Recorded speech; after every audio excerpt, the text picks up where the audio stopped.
नमस्कार दोस्तों, स्वागत है आपका हमारे YouTube चैनल में। दोस्तों आज मैं आप सबों को एक ऐसी कहानी बताने वाली हूँ, एक ऐसी घटना बताने वाली जिसे सुनकर आप सबको बहुत हैरानी होगी। देखिए दोस्तों, आप सभी लोग ये बात जानते हैं कि आज के समय में लोगों के सोच में इतना ज्यादा बदलाव आ चुका है कि उन्होंने रिश्तों की कद्र करना ही छोड़ दी है। अब दोस्तों होता क्या है कि आज की कहानी में आप ये जान पाएंगे कि एक ऐसी महिला होती है और जिस महिला की उम्र की बात की जाए तो दोस्तों उसकी जो उम्र होती है वो 30 साल के करीब होती है दोस्तों। और उस महिला का नाम जो होता है दोस्तों वो कविता होता है। अब दोस्तों होता क्या है कि कविता की शादी को लगभग 10 साल का समय बीत चुका था और ये जो कविता थी वो पिछले 10 सालों से अपने ससुराल में रह रही थी। अब दोस्तों होता क्या है कि वैसे तो कोमल कविता को अपने ससुराल में कभी भी किसी चीज की कमी महसूस नहीं हुई थी, क्योंकि कविता के ससुराल वाले लोगों की आर्थिक स्थिति बहुत ही अच्छी थी। लेकिन दोस्तों कविता के लिए जो सबसे बड़ी दिक्कत की बात ये थी कि जो उसके पति का प्यार था वो उसे पूरी तरीके से टाइम पर नहीं मिल पा रहा था। और इसके पीछे की सबसे बड़ी वजह ये भी थी क्योंकि जो ये कविता का पति था वो दूसरे शहर में रह करके जॉब किया करता था, जो कि लगभग 4 महीने 5 महीने में एक बार ही घर पर लौट करके आया करता था। अब शुरुआत में तो ये जो कविता होती है वो अपने पति के प्यार के बिना भी गुजारा कर लेती है, लेकिन जब उसकी शादी को 10 साल का वक्त बीत जाता है तो अब उसके लिए ये जिंदगी जो थी वो मुश्किल होती जा रही थी। और फिर कविता ने अपने ससुर के ही बारे में गलत चीजें और गलत सोच बैठा ली। अब दोस्तों जो घटना मैं आप सबको को बता रही हूँ ये जो घटना है वो आज से लगभग 10 दिनों पहले की घटना है। अब दोस्तों कविता जो थी वो उस वक्त अपने मोबाइल में कुछ वीडियो स्क्रॉल कर रही थी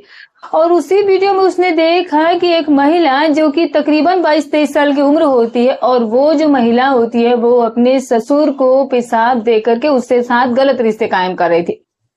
अब जब दोस्तों कविता उस वीडियो को अपनी आंखों से देखती है तो फिर दोस्तों ये जो महिला होती है अपने दिमाग में यही बात बैठा लेती है कि मैं भी अपने ससुर के साथ ऐसा ही करूंगी, उनके साथ गलत रिश्ते कायम करूंगी। लेकिन कविता को ये नहीं पता था कि उसके बाद उसके साथ क्या होने वाला था। अब कविता ने क्या किया कि कुछ वो चीजें इकट्ठी की और फिर एक दिन रात के जब 10 बजे का वक्त हो रहा था तो फिर वो उस चीज को लेकर के अपने ससुर के कमरे में जाती है और फिर किसी बहाने से वो उस चीज को उन्हें पिला देती है। और अब दोस्तों उसके बाद जो ये कविता का ससुर होता है वो कविता के साथ कुछ ऐसा कांड करने लगता है कि जिसके बारे में आप जानेंगे, आप सुनेंगे तो दोस्तों आपके भी पैरों तले से जमीन खिसक जाएगी और आप ये सोच भी नहीं सकते कि उसके बाद कविता के साथ क्या हुआ था। लेकिन वीडियो में आगे बढ़े उससे पहले बस आपसे एक ही रिक्वेस्ट है कि वीडियो को अंत तक जरूर देखिएगा। और दोस्तों अगर आप हमारे चैनल पर नए हैं तो चैनल को एक सब्सक्राइब कर दीजिएगा, वीडियो अच्छी लगी तो एक लाइक करते जाइएगा और कमेंट भी जरूर कीजिएगा। तो चलिए दोस्तों आज की कहानी की शुरुआत करते हैं। तो दोस्तों हमारी इस सच्ची घटना की शुरुआत जो है वो राजस्थान से होती है। अब होता क्या है कि दोस्तों कि राजस्थान में ही एक गांव होता है और जिसका नाम डागली होता है और उसी गांव में जन्म हुआ था इस कोमल नाम की कविता नाम की लड़की का। अब दोस्तों जो कविता थे उसके पापा जो थे वो अच्छे खासे काम कर रहे थे और जिनके पास 10 बीघा जमीन भी होती है। अब दोस्तों जो उसके पिता होते हैं कविता के, जिसके घर में किसी चीज की कोई कमी नहीं थी, यानी कि कविता भी अच्छे घर से ही बिलोंग करती थी, बल्कि कविता के जो पापा थे वो पूरे गांव में बहुत ही धनी व्यक्ति के नाम पर आया करते थे और ऊपर से इनके पास जमीन भी बहुत ज्यादा थी और किसी भी चीज की कमी भी नहीं थी और जिसकी वजह से इन्हें काफी अच्छी आमदनी हुआ करती थी। और उसी आमदनी के जरिए जो ये कविता के पिता होते हैं वो बहुत अच्छा खासा पैसा भी कमा रहे होते हैं और उनका जीवन जो था बहुत ही खुशहाली से बीत रहा था। और कविता के जीवन में भी कभी भी कोई आर्थिक रूप से कष्ट नहीं हुआ था, क्योंकि उसके पिता के पास अच्छी खासी प्रॉपर्टी थी, जमीन जायदाद था, तो जाहिर सी बात है उसे कहाँ दुख होने वाला था। तो उसके पिता ने बहुत अच्छी खासी पैसे कमा कर रखे थे और यही वजह थी कि जो ये कविता थी वो अपने जीवन में बहुत खुश थी। और सबसे बड़ी बात ये थी कि कविता जो थी वो अपने माता पिता की भी इकलौती संतान थी, यानी कि ना तो उससे कोई बहन थी और ना ही कोई भाई था।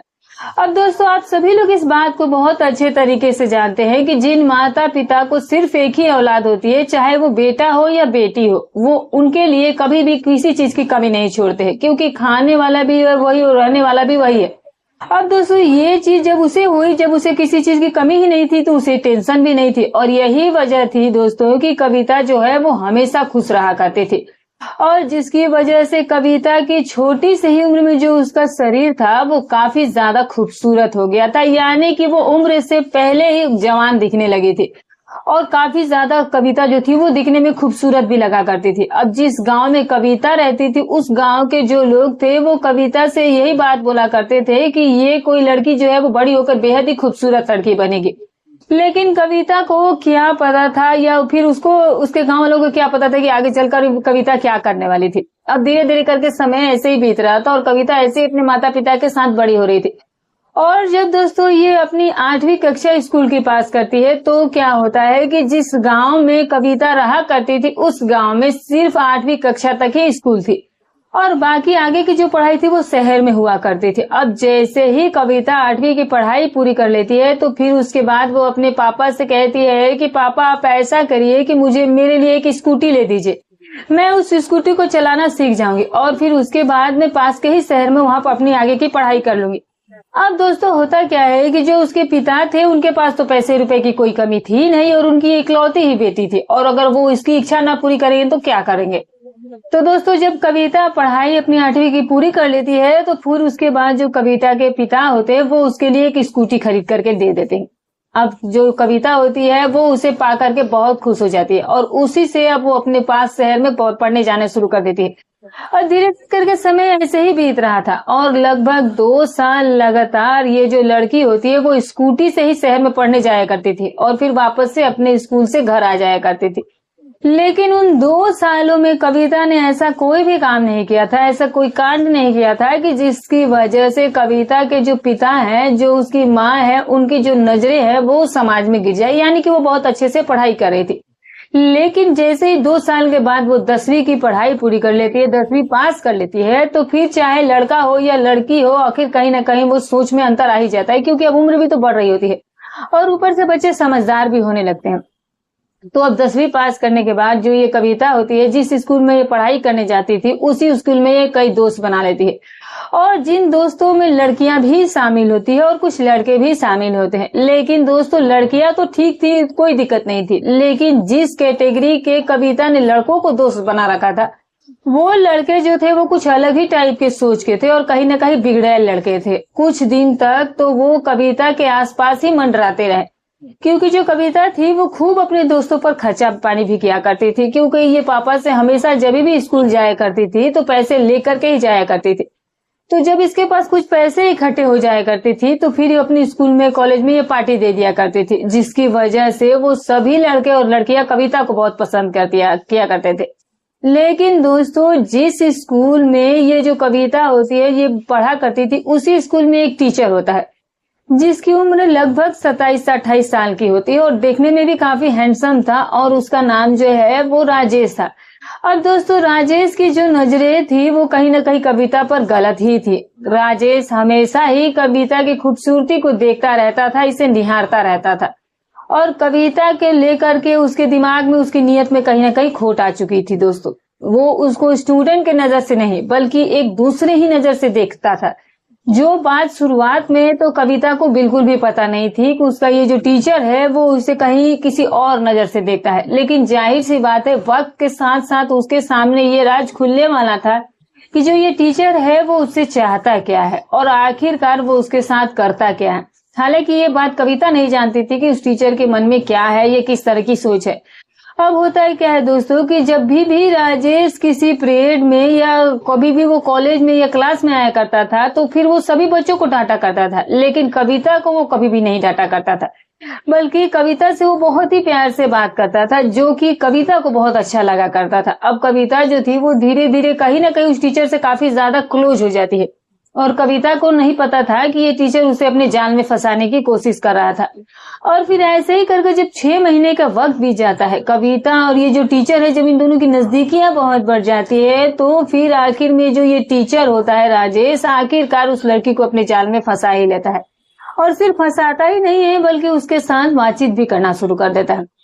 और कविता जो है वो उसके प्यार में कुछ इस कदर पागल हो जाती है कि फिर कविता भी वो उस राजेश नाम के टीचर का पूरा सपोर्ट करने लगी और फिर बात अब बहुत आगे बढ़ जाती है और फिर जो ये कविता होती है अब उससे दिन दिन भर फोन पर बातचीत करना शुरू कर देती है।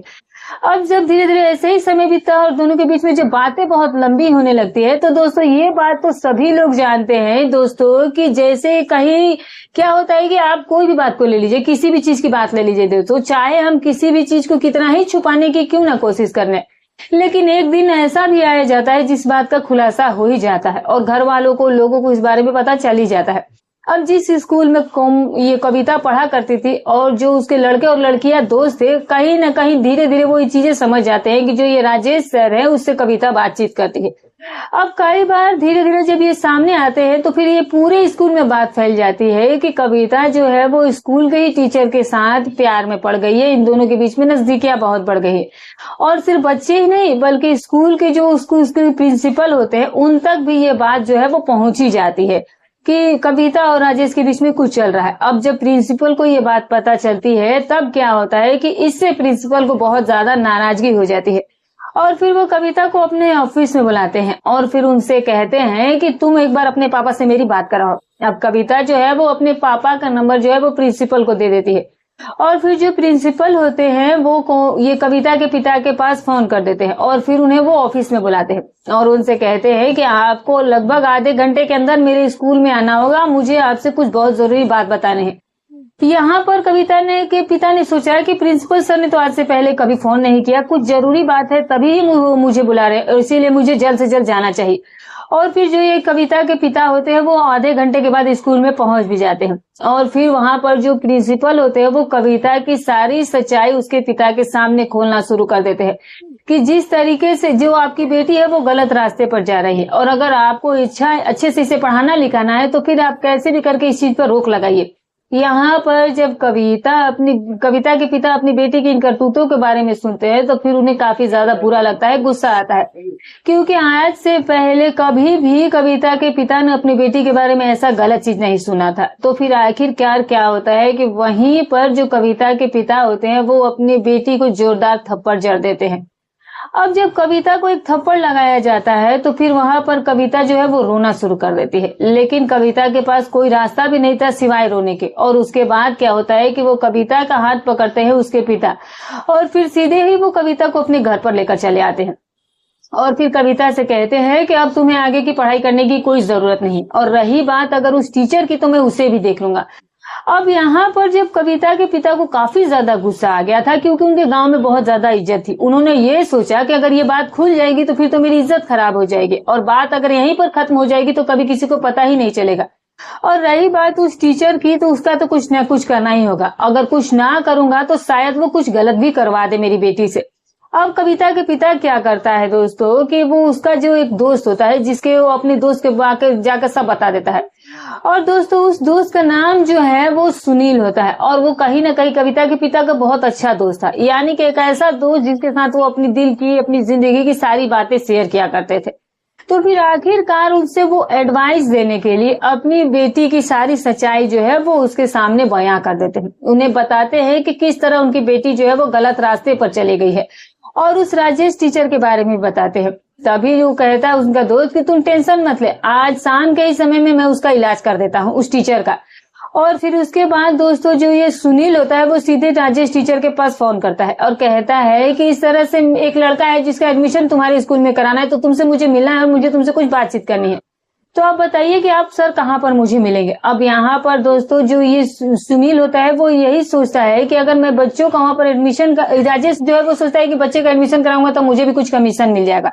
तो वो कहता है कि ठीक है फिर तुम वहां पर आ जाओ जहां वो एड्रेस बताता है। और फिर जो ये कविता के पिता के दोस्त सुनील होते हैं वो सीधे राजेश के पास पहुंच जाते हैं और फिर वहां पर जाने के बाद अब दोनों के बीच में बातचीत शुरू होती है। अब ये जो सुनील था वो सोचता है कि अगर इसके साथ ऐसा कुछ करूंगा तो शायद कुछ बुरा हो जाएगा। तो पहले तो वो कहते हैं कि बच्चे का एडमिशन तो बाद में कराएंगे, पहले हम ठेके पर चल करके पार्टी करते हैं, वैसे भी आज मेरा बर्थडे है। और जन्मदिन का बहाना बना करके राजेश को सुनील जो है वो ठेके पर लेकर जाता है और फिर वहां से कुछ शराब खरीदी जाती है। और शराब खरीदने के बाद क्या होता है कि अब दोनों ही राजेश और सुनील खेत में जाकर बैठ जाते हैं और फिर वहीं पर बैठ करके शराब पीना शुरू कर देते हैं। अब दोस्तों सुनील को तो पता था कि उसको राजेश के साथ क्या करना था, तो सुनील ने बहुत कम शराब पी थी, लेकिन जो उसका टीचर राजेश था उसे काफी ज्यादा शराब पिला दिया गया, जिससे उसे काफी नशा हो जाता है। और फिर जो सुनील होता है वो तुरंत कविता के पिता के पास फोन करके कहता है कि अब तुम आओ, उतनी भड़ास निकालो। और फिर कविता के पिता तुरंत खेतों में पहुंच जाता है और फिर नशे की हालत में उस राजेश टीचर की ऐसी हालत कर दी जाती है कि वो उसे चल नहीं पा रहा था, यानी कि उसको मार पिटाई उसके साथ की जाती है। उसकी पिटाई इतनी ज्यादा कर दी जाती है कि उसकी स्थिति बिगड़ जाती है। और फिर उसके बाद जो कविता के पिता और जो उसका दोस्त होता है वापस से अपने घर पर चले जाते हैं।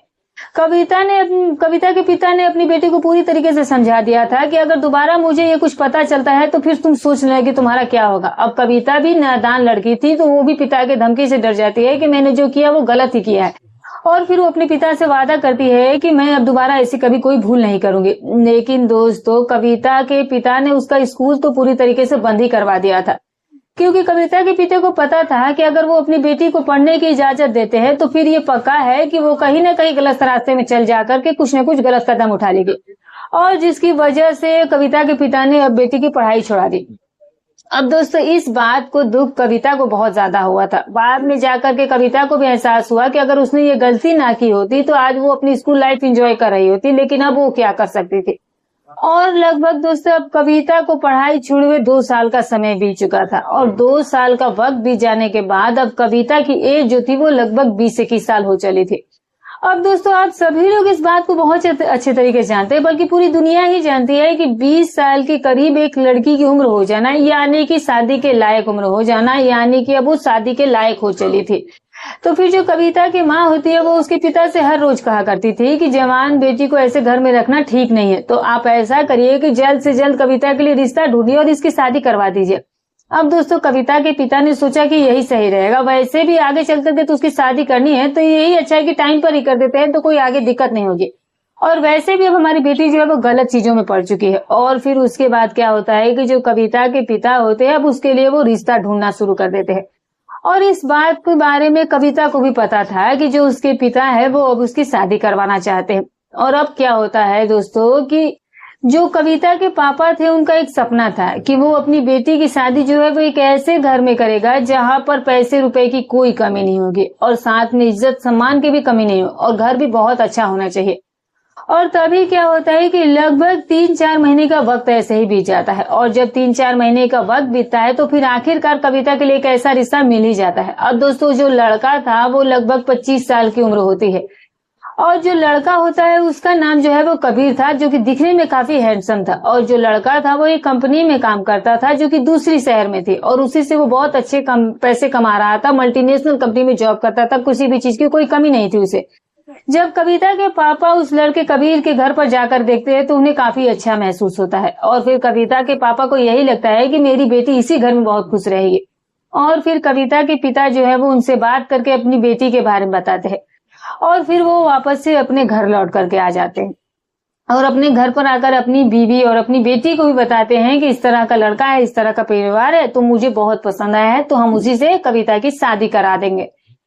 और ये सारी चीजें जो है वो सुन करके कहीं ना कहीं कविता की माँ भी बहुत खुश थी। अब जो ससुराल वाले लोग बनने वाले थे वो क्या होता है कि 1 सप्ताह के बाद कविता के पिता को जवाब देते हैं कि हम आपकी लड़की को देखने के लिए आ रहे हैं।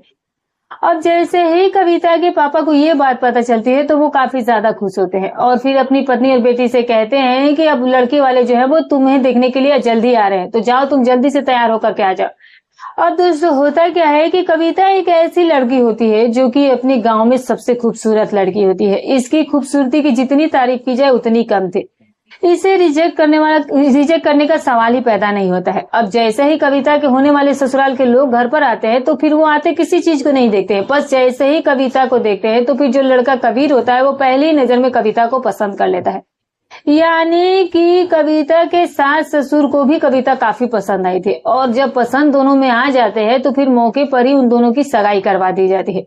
और अब सगाई हो जाने के बाद कविता वैसे तो खुश हो गई थी, लेकिन फिर भी उसके दिमाग में कई तरह की उल्टी सीधी बातें भी आ रही थी कि काश कि मेरी शादी कुछ सालों के बाद होती, लेकिन फिर भी उसका कोई बस नहीं चलता था, क्योंकि ये जो सारा कुछ हो रहा था वो कविता के ही पापा के हिसाब से हो रहा था, तो वहां पर कविता कुछ नहीं कर पा रही थी। अब जैसे ही शादी का सगाई के 1 महीने का वक्त बीता है तो फिर 1 महीने के वक्त बीतने के बाद अब शादी की भी डेट नजदीक आ गई थी। और फिर जो कविता के पिता होते हैं वो कविता की शादी बहुत ही धूमधाम के साथ इस लड़के से करवा देते हैं। और ये जो कविता होती है वो अपने पति के साथ 7 फेरे लेकर अपनी नई जिंदगी की शुरुआत करने के लिए ये जो लड़की है अब अपने ससुराल में कदम रख चुकी थी। अब दोस्तों मैं आप सभी को बता दूं कि जब कविता पहली बार अपने ससुराल में जाती है और फिर जब वो अपने सास ससुर और अपने पति से मिलती है तो फिर वहां पर कविता को बहुत अच्छा महसूस हुआ था और कविता को अपने सास ससुर और अपने पति का जो प्यार है वो बहुत अच्छे तरह मिल रहा था। और जिस प्यार को पाने के बाद कविता ने यही सोचा कि यार मेरे लिए जो पापा ने रिश्ता ढूंढा है वो बहुत ही अच्छा रिश्ता है। लेकिन कविता को क्या पता था कि आगे चल करके उसके साथ क्या होने वाला था। अब दोस्तों जो कविता का ससुर होता है वो कविता के सासू माँ से कई ज्यादा अच्छा और स्मार्ट और हैंडसम भी था और जवान भी दिखता था, जो कि हमेशा घर पर ही रहा करता था। और जो कविता का पति कबीर था वो दूसरे शहर में काम करता था, वो तो मैंने आपको शुरुआत में ही बताए थे। घर में सिर्फ 4 ही लोग थे कविता के जाने के बाद। अब दोस्तों समय बीतने लगता है और जैसे ही अब शादी के 1 महीने का वक्त बीता है तो फिर ये शादी के 1 महीने के वक्त बीतने के बाद ये जो लड़की कविता का पति कबीर होता है दोस्तों, अब इसकी छुट्टियां जो थी वो खत्म हो चुकी थी। तो फिर वो अब शादी के लगभग 1 महीने के बाद अपने पत्नी से कहता है कि अब मुझे अपने वापस से काम पर जाना होगा। तभी कविता अपने पति से कहती है कि अभी तो हमारी शादी को 1 ही महीने का वक्त हुआ और आप अभी ही जा रहे हैं, आपको बुरा नहीं लग रहा आप मुझे ऐसे छोड़ के जा रहे हैं। यहाँ पर जो कविता का पति होता है वो कविता को समझाने लगता है कि देखो मुझे पैसे कमाने के लिए तो जाना ही होगा, तुम्हें तो पता है कि अगर मैं वहां पर नहीं जाऊंगा तो वो लोग मुझे काम से निकाल देंगे और फिर बाद में काम ढूंढना भी मुश्किल है और वैसे भी मुझे वहां बहुत अच्छी सैलरी मिल रही है और अगर पैसे नहीं कमाऊंगा तो फिर हमारे सपने कैसे पूरे होंगे। अब दोस्तों जब कविता अपने पति को इन बातों को सुनती है तो समझ जाती है, कहती है कि चलिए ठीक है अब जो चाहेंगे वही तो होगा। और फिर जो कविता का पति होता है वापस से वो जिस शहर में काम करता था वहां लौट जाता है। अब दोस्तों शुरुआत में तो कविता को कोई इतना ज्यादा बुरा नहीं लगा था, लेकिन पति जब चला जाता है, अब जो उसका पति होता है जब लंबे समय तक वो अपने दूसरे शहर में रहता है, शुरुआत में ही लगभग 5 महीने का वक्त बीता था और तब जाकर के कविता का पति जो है वो घर पर आया था। और कविता इस वजह से इतनी ज्यादा परेशान हो गई थी कि कविता ने अपने पति को आते ही उसे डांटना शुरू कर दिया कि तुम्हें थोड़ी सी भी शर्म नहीं आती कि तुम ऐसे 5-6 महीने अपनी पत्नी को छोड़कर बाहर बैठते हो। अब मैं यहाँ पर रुकूंगी नहीं, अब मैं आपके ही साथ आपके वहां चलूंगी। लेकिन कविता का पति उसे समझाता है कि देखो तुम जैसा सोच रहे हो वैसा कुछ नहीं हो सकता, वहां पर रहने की कोई ऐसी सुविधा नहीं है, बाद में हम लोग चलेंगे, अभी तो मेरे माता पिता भी यही हैं और ऐसे मैं अपनी मम्मी पापा को अकेला नहीं छोड़ सकता हूँ। यानी कि कुल मिलाकर वो उसे ले जाने से मना कर देता है और इस तरह से कविता अपने पति के सामने हार जाती है और लगभग 15 दिन तक उसका पति वहां पर रुकता है और वापस से वो अपनी जॉब पर लौट जाता है। और धीरे धीरे करके ऐसे ही समय बीत रहा था और इसी तरीके से अब कविता की शादी को लगभग 3 साल का वक्त भी बीत चुका था। कविता जो थी वो अभी इन आदतों से कहीं ना कहीं शुरुआत में तो चीजों को संभाल रही थी। शुरुआत में तो वो यही सोचती है कि चलो जो है सो है, अब ऐसे ही जिंदगी है तो रहने देती हूँ। लेकिन जब धीरे धीरे शादी का 3 साल का वक्त बीतता है तो फिर क्या होता है कि अब कहीं ना कहीं उसका मन जो था वो बदलने लगा था। अब जो ये कविता की सासू माँ होती है वो अचानक से बीमार भी पड़ने लगी थी और बीमार पड़ती है और उनका इलाज भी कराया जाता है। लेकिन जो उसकी सासू माँ होती है उन्हें कुछ ऐसी बीमारी हो गई थी जो कि वो इस दुनिया से उन्हें लेकर के चली जाती है, यानी कि वो महिला सास जो थी वो इस दुनिया से चली जाती है। जब कविता की सास उसे छोड़कर जाती है तो उसे बहुत दुख होता है, लेकिन वो कर भी क्या सकती थी। लेकिन सबसे ज्यादा दुख तो उसके ससुर को हुआ था, क्योंकि जो कविता के ससुर था वो उसके सासू में से बहुत प्यार किया करता था और इस बारे में कविता को भी बहुत अच्छे से पता था। कई बार कविता ने अपने सास ससुर को एक साथ वक्त बिताते भी पकड़ा था, लेकिन कविता ने शुरुआत में तो अपने ससुर को लेकर के कोई भी गलत चीजें नहीं बैठाई थी, बस वो अपने ससुर को एक अच्छे इंसान के तौर पर ही देखा करती थी। लेकिन जब धीरे धीरे करके शादी के कई साल का वक्त बीत जाता है और अब जब कविता को अपने पति का प्यार नहीं मिल पा रहा था तो फिर यहाँ पर जो कविता होती है वो बहुत ज्यादा दुखी हो जाती है। और फिर जब शादी को 5 साल का समय बीता है तो 5 साल के बाद कविता अब एक बच्चे को भी जन्म देती है। अब जैसे ही कविता एक बच्चे को जन्म देती है तो बच्चे के जन्म देने के बाद दोस्तों क्या होता है कि कुछ महिलाओं के मुंह से आपने सुना होगा कि जब बच्चे का जन्म हो जाता है तो फिर महिलाओं को अपने पति की कुछ ज्यादा ही मदद की आवश्यकता पड़ती है। तो यहाँ पर दोस्तों जब ये कविता नाम की महिला जब एक बच्चे को जन्म देती है तो फिर उसके बाद जो उसके पति की यादें उसे काफी ज्यादा सताना शुरू कर देती है। लेकिन चाहे वो कुछ भी करे, लेकिन उसका पति तो 3-4 महीने से पहले घर पर लौटता ही नहीं था और यही वजह थी दोस्तों, यही कारण थी कि जो कविता थी वो आखिरकार गलत रास्ते पर उतर जाती है। समय बीतने लगता है और कई सालों का वक्त बीत जाता है और अब कविता की एज जो थी वो 30 साल की हो चली थी। लेकिन दोस्तों आज जो मैं आपको घटना सुना रही हूँ ये कोई घटना पुरानी नहीं है, बल्कि ये घटना जो है वो आज से लगभग 10 दिनों पहले की है। अब दोस्तों उसी दिन ये जो है वो घटना घटी थी दोस्तों। अब होता क्या है कि ये जो कविता नाम की महिला होती है अपने कमरे में मोबाइल स्क्रॉल कर रही थी, वीडियोस देख रही थी और फिर अचानक से इसके सामने कुछ ऐसी वीडियोस आती है, एक ऐसी वीडियो आती है जिस वीडियो में क्या होता है कि एक महिला होती है जिसकी उम्र 25-26 साल की होती है दोस्तों। और वो महिला क्या करती है कि अपने पति के प्यार ना पाने से परेशान होकर के उसने अपने ससुर के ही साथ गलत रिश्ते कायम किए थे, जो कि लंबे समय तक एक दूसरे के साथ रिश्ते भी रखे। अब यहाँ पर जब कविता उस तरह के वीडियो को देखती है तो फिर उस वीडियो के देखने के बाद कविता का दिमाग ही पूरी तरह से बदल जाता है। कविता ने ये सोचा है कि यार मैं तो ऐसे ही अपने पति के प्यार ना पाने की वजह से परेशान हूँ, तो क्यों ना जिस तरीके से इस महिला ने अपने ससुर को अपने जाल में फंसाया वैसे ही मैं अपने ससुर को फंसा दूं। और फिर क्या होता है कि दूसरे दिन ये जो महिला कविता होती है ये क्या करती है दोस्तों कि फिर ये वही चीजें करती है जो उस वीडियो में देखे, तो उसने उस चीज को इकट्ठा किया और फिर उसे ग्लास में डाला और फिर ग्लास में डालने के बाद उसी में से कलर का ठंडा होता है दोस्तों, तो वो ठंडा चीज उसमें डाल देती है। यानी कि ऐसा है कि जब उसके ससुर पिए उस चीज को तो उन्हें बुरा ना लगे, टेस्ट उसका ऐसा खराब ना है। तो फिर क्या होता है कि जैसे ही लगभग रात के 10 बजे के आसपास का समय होता है तो फिर जो ये कविता होती है वो क्या करती है कि उस गिलास को लेकर के रात के लगभग 10 बजे के आसपास सीधा ही वो उस गिलास को लेकर के अपने ससुर के कमरे में जाकर के खड़ी हो जाती है। और फिर ससुर से जब दरवाजा ये खटखटाती है और जब ये अंदर जाती है तो इसके ससुर समझ नहीं पाते कि वो इतनी रात को क्या करने आई थी।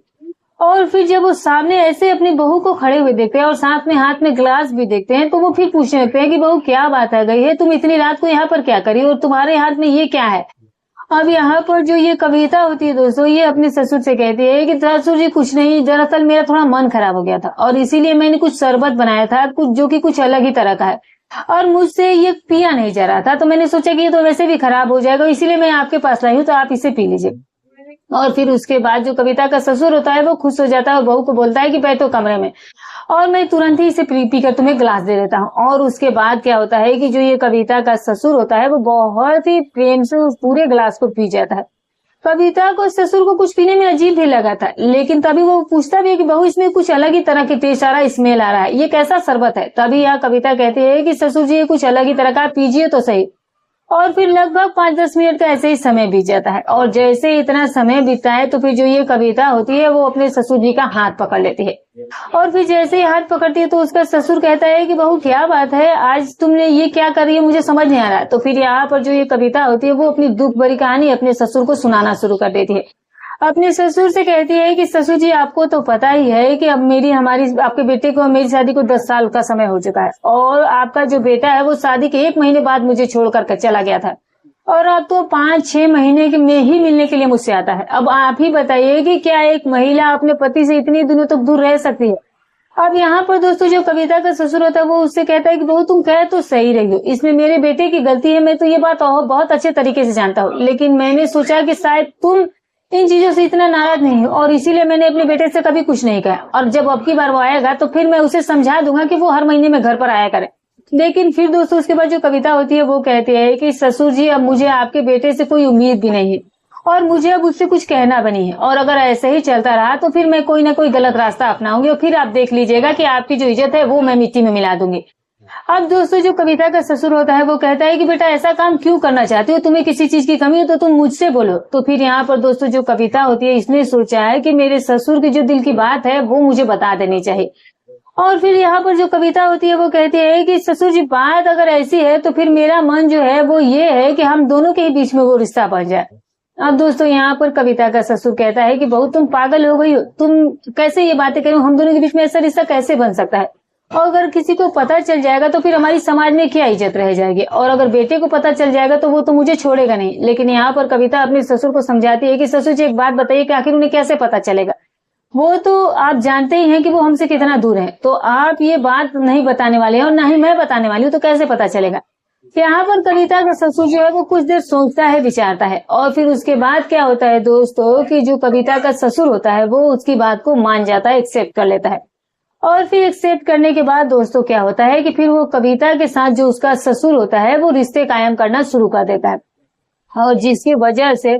उन दोनों के बीच में जो ये रिश्ते जो है वो लगातार लगभग 3-4 घंटे तक यही सारा चीज जो है वो कार्यक्रम चलता है। और उन 3-4 घंटों के अंदर क्या होता है कि जो ये कविता का ससुर होता है वो कविता के साथ कुछ इस तरीके से बातचीत कर देता है कि उसकी स्थिति ही बिगड़ जाती है। और फिर वो समझ ही नहीं पा रही थी, क्योंकि जो उसने उसे पिलाया था उसी वजह से जो उसका ससुर होता है वो कहीं ना कहीं उसने कुछ क्या किया था कि पता नहीं, लेकिन उसका ससुर जो है वो उसे आज छोड़ ही नहीं रहा था। और अब इसी वजह से क्या होता है दोस्तों कि जो ये कविता होती है उसकी स्थिति बिगड़ जाती है। और तब जाकर के कहीं ना कहीं उसे लगता है कि अब वो ठीक है, क्योंकि अब उसे अपने पति की जरूरत कभी नहीं पड़ेगी जब तक उसके ससुर उसके साथ है। तो इस तरह से वो अपने ससुर के साथ अब वक्त बिताने लगती है और उसकी जिंदगी अब ऐसे ही चल रही थी। तो दोस्तों ये रही कहानी। कविता ने जो किया वो बिल्कुल सरासर गलत किया था, जो कि सरासर गलत था। तो दोस्तों ये रही कहानी। आपको ये कहानी कैसी लगी कमेंट करके जरूर बताइएगा। दोस्तों हमारी वीडियो सुनाने का उद्देश्य किसी की भावनाओं को ठेस पहुंचाना है, ना ही किसी के दिल को आहत करना है। बस केवल आपको सतर्क करना है, आपको जागरूक करना है। तो फिर मिलूंगी कल एक और नई रोचक नई घटनाक्रम के साथ। तब तक अपना